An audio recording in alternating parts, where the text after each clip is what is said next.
আসসালামু আলাইকুম ওয়া রাহমাতুল্লাহ।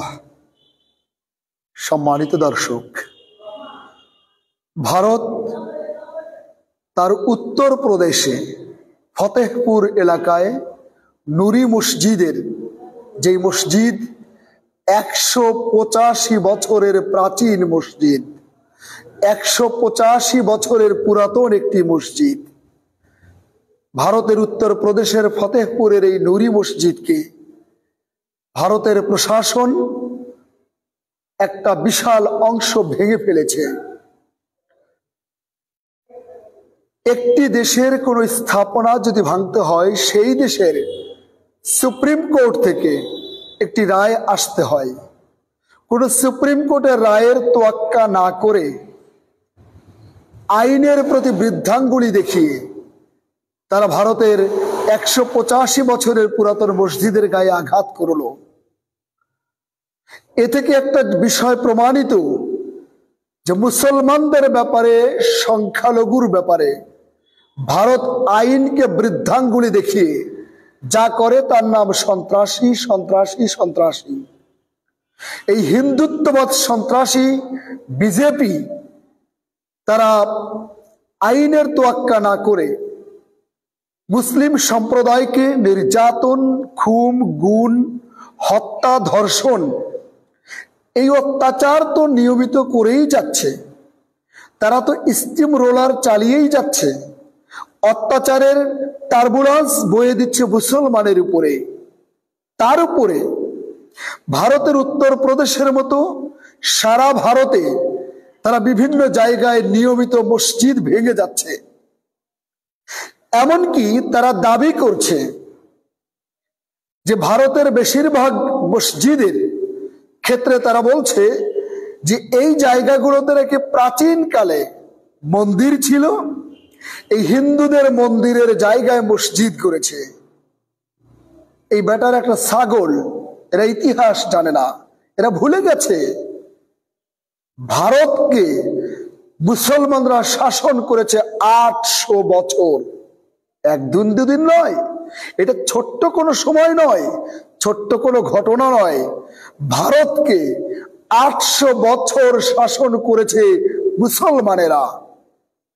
মুসলমানরা যদি সংখ্যালঘুর প্রতি নির্যাতন করত, অত্যাচার করত, নিপীড়ন করত, ভারতে হিন্দু খুঁজে পাওয়া যেত না। তাহলে 800 বছর যদি নির্যাতন করত, ভারতে আজকে হিন্দু পাওয়া যেত না।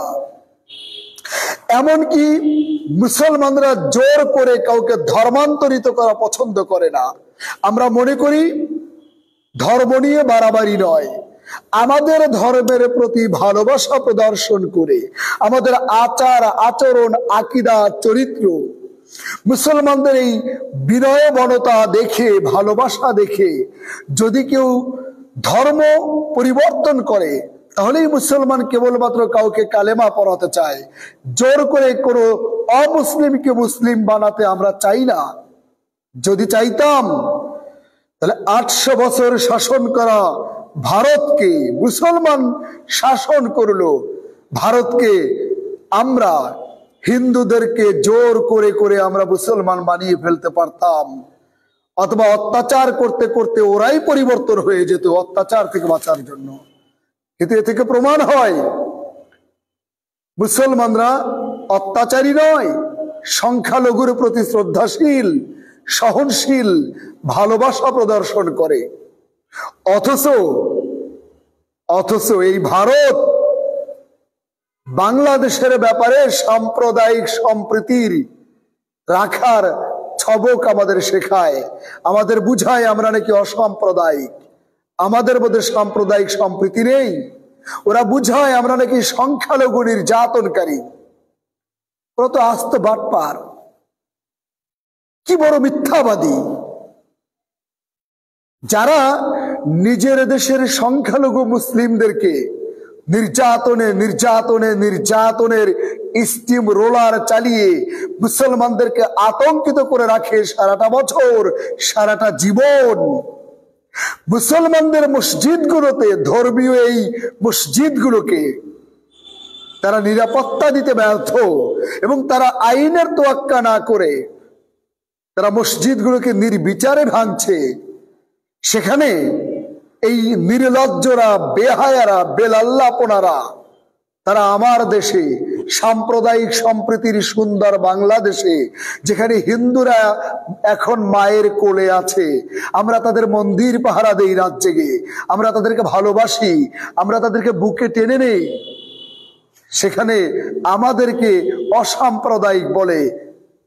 ভারত আমাদেরকে সাম্প্রদায়িকতার সবক শেখায়, এরা নির্লজ্জ ছাড়া কিছু না। ভারত, তুমি ভারতের মসজিদগুলোকে যেভাবে ভেঙে টুকরো টুকরো করছো, আল্লাহর কসম পুরো ভারত আজ হোক কাল হোক ভেঙে টুকরো টুকরো হবেই হবে ইনশাআল্লাহ।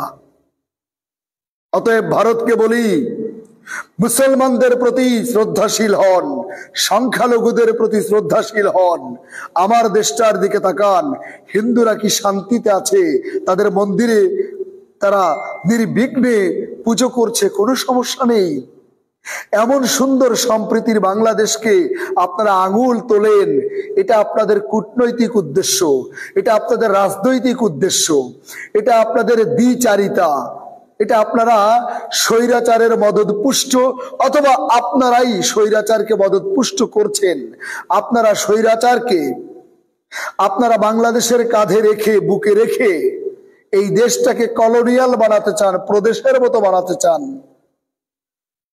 এটা আর কোনোদিন এমন দিন ফিরে আসবে না, আসবে না, আসবে না ইনশাআল্লাহ। ভারত, তোমার সাথে আমাদের কথা হবে এখন চোখে চোখ রেখে, সমতার ভিত্তিতে। সাম্রাজ্যবাদী আর কোনো দিন তোমরা করতে পারবে না, আধিপত্য বিস্তার আর কোনো দিন করতে পারবে না। যা হবে তা ন্যায্যতার ভিত্তিতে। ন্যায্যতা নেই তাহলে তোমাদের সাথে কিচ্ছু হবে না। আসসালামু আলাইকুম ওয়া রাহমাতুল্লাহ।